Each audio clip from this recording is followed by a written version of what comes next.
Sir, എന്താണ് U പിയിലെ അവസ്ഥ? കഴിഞ്ഞ 10 കൊല്ലമായിട്ട് 10,000-ലധികം ആളുകളെയാണ് എൻകൗണ്ടർ അറ്റാക്കിൽ അവിടെ കൊന്നത്. 10,000-ലധികം ആളുകളെ, ഒരു കൊല്ലം 1000 ആളുകൾ എന്നുള്ള നിലയിൽ. സാർ, അവിടുത്തെ 5 മുസ്ലിം MLA മാർ, SP-യുടെ മുസ്ലിം MLA മാർ ജയിലിലാണ്. ഒരു MLA ജയിലിൽ വെച്ചാണ് മരിച്ചത്. അത്തീഖ് അഹമ്മദ് എന്ന് പറയുന്ന മുൻ MP, 4 തവണ MLA ആയ ആൾ, അദ്ദേഹത്തെ പട്ടാപ്പകൽ എല്ലാ ക്യാമറ കണ്ണുകളും നോക്കി നിൽക്കുകയാണ് അതിക്രൂരമായി വെടിവെച്ചു കൊന്നത്. അദ്ദേഹത്തിന്റെ മകന് വെടിവെച്ചു കൊന്നു. അദ്ദേഹത്തിന്റെ 2 മക്കളെ, മൂത്ത ആൺമക്കളെ ജയിലിലിട്ടു. 2 ചെറിയ മക്കളെ ജുനൈൽ ഹോമിലേക്ക് അയച്ചു. അദ്ദേഹത്തിന്റെ ഭാര്യയെ പിടികിട്ടാപ്പുള്ളിയായി പ്രഖ്യാപിച്ചു. അവർക്കെതിരെ അറസ്റ്റ് വാറന്റ് പുറപ്പെടുവിച്ചു. ഇന്നും അവരെ പിടിക്കാൻ വേണ്ടി കഴിഞ്ഞിട്ടില്ല. ഡൽഹിയിൽ നമ്മളുടെ സമരത്തിൽ പങ്കെടുക്കാൻ വേണ്ടി ഞാൻ പോയ സമയത്ത് യു പിയിൽ നിന്നുള്ള ഒരാളിനോട് പറഞ്ഞത് അത്തീഖ് റഹ്മാന്റെ ഭാര്യയെ ഇതിനകം തന്നെ കഥ കഴിച്ചിട്ടുണ്ടാകും എന്നാണ്. സാർ, മഹാരാഷ്ട്രയിൽ അവിടുത്തെ ബജറ്റ് ചർച്ചയിൽ പങ്കെടുത്തുകൊണ്ട് മഹാരാഷ്ട്രയിലെ SP-യുടെ MLA അബു അസീം ഒരു പ്രസ്താവന നടത്തുകയുണ്ടായി. ഔറംഗസേബിന്റെ ഭരണകാലത്ത് നമ്മളുടെ രാജ്യത്തിന്റെ സാമ്പത്തിക സ്ഥിതിയെ സംബന്ധിച്ചാണ് അബു അസീം പരാമർശിച്ചത്. അതിന്റെ പേരിൽ ഒരു സെഷനിൽ നിന്ന് അദ്ദേഹത്തെ സസ്പെൻഡ് ചെയ്തു. എന്താണ് യോഗി ആദിത്യനാഥ് പറഞ്ഞത്? അബു അസീമിനെ നിങ്ങൾ ഇങ്ങോട്ട് വിടൂ, ഞാൻ കാണിച്ചു കൊടുക്കാമെന്ന്. സാർ, എന്താണ് ഈ രാജ്യത്തുള്ള സ്ഥിതി? ഈ രാജ്യത്തുള്ള പോലീസിന്റെ സ്ഥിതി എന്താണ്? സാർ, ഇതൊക്കെ ചെയ്യുന്ന ഒരു സംസ്ഥാനം, അല്ലെങ്കിൽ നമ്മുടെ രാജ്യത്തുള്ള വിവിധ സംസ്ഥാനങ്ങൾ, ആർക്കെന്താണ് ഇതിനെക്കുറിച്ച് പറയാനുള്ളത്?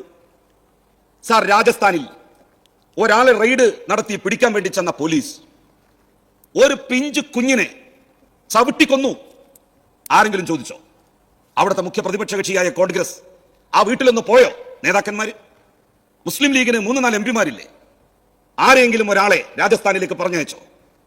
അവിടെയും പോയി. സാർ, നിങ്ങൾ ലിബറലുകൾ, മതവിരുദ്ധർ എന്നൊക്കെ ആക്ഷേപിക്കുന്ന കമ്മ്യൂണിസ്റ്റ് പാർട്ടിയുടെ CPIM-ന്റെ അഖിലേന്ത്യാ polit bureau member Brinda Karat അവിടെ പോയി ആ സഹോദരിയെ സമാശ്വസിപ്പിച്ചു. ആ ഉമ്മയുടെ കണ്ണീരൊപ്പി. സാർ, ആരായിരുന്നു ഔറംഗസേബ്? രാജ്യത്ത് ഏറ്റവും അധികം കാലം രാജ്യം ഭരിച്ച ഭരണാധികാരിയാണ്, ചക്രവർത്തിയാണ്. 49.5 കൊല്ലം തുടർച്ചയായി ഇന്ത്യ ഭരിച്ച ചക്രവർത്തി.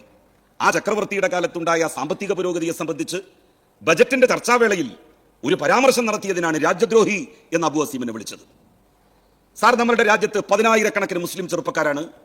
ഏതാണ്ട് എല്ലാ സംസ്ഥാനങ്ങളിലും, കോൺഗ്രസ് ഭരിക്കുന്ന സംസ്ഥാനങ്ങളെന്നോ BJP ഭരിക്കുന്ന സംസ്ഥാനങ്ങളെന്നോ വ്യത്യാസമില്ലാതെ അനന്തമായി വിചാരണ പോലും നേരിടാൻ കഴിയാതെ വിചാരണ തടവുകാരായിട്ട് കഴിയുന്നത്.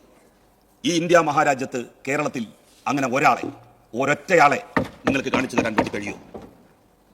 സാർ, നമ്മുടെ സംസ്ഥാനത്തുള്ള ചെറിയ ചെറിയ കാര്യങ്ങൾ, നിസ്സാരമായിട്ടുള്ള കാര്യങ്ങൾ, അതിനെ പർവ്വതീകരിച്ച് കാണിച്ചുകൊണ്ടാണ് ഇവിടെ ചില ഛിദ്രശക്തികൾ വർഗീയമായിട്ടുള്ള ധ്രുവീകരണത്തിന് ശ്രമിക്കുന്നത്. സാർ, ഇവിടെ ഒരു വർഗീയ കലാപം ഉണ്ടായിട്ടുണ്ടോ? ഇവിടെ ഏതെങ്കിലും ഉത്സവം ഏതെങ്കിലും മതവിഭാഗത്തിൻ്റെത് നടക്കുമ്പോൾ മറ്റൊരു മതവിഭാഗത്തിന്റെ ആരാധനാലയങ്ങൾ മറച്ചു കെട്ടിയിട്ടുണ്ടോ? ഏതാനും ദിവസങ്ങൾക്ക് മുമ്പല്ലേ പൊങ്കാല നടന്നത് ഇവിടെ? ആ പൊങ്കാല മഹോത്സവത്തിൽ പങ്കെടുത്തുകൊണ്ട് എല്ലാ വിഭാഗം ആളുകളും സഹകരിച്ചില്ലേ? പാളയംപള്ളിയുടെ വാതിലുകൾ അതിനുവേണ്ടി തുറന്നു കൊടുത്തില്ലേ? അവിടെ വെച്ച് ചർച്ചിന്റെ വാതിലുകൾ തുറന്നു കൊടുത്തു, ചർച്ചിൽ വെച്ച് സദ്യ കൊടുത്തു, പാളയംപള്ളിയിൽ വെച്ച് ബിരിയാണി കൊടുത്തില്ലേ പങ്കെടുക്കാൻ വന്ന ആളുകൾക്ക്? അതാണ് കേരളത്തിന്റെ സംസ്കാരം.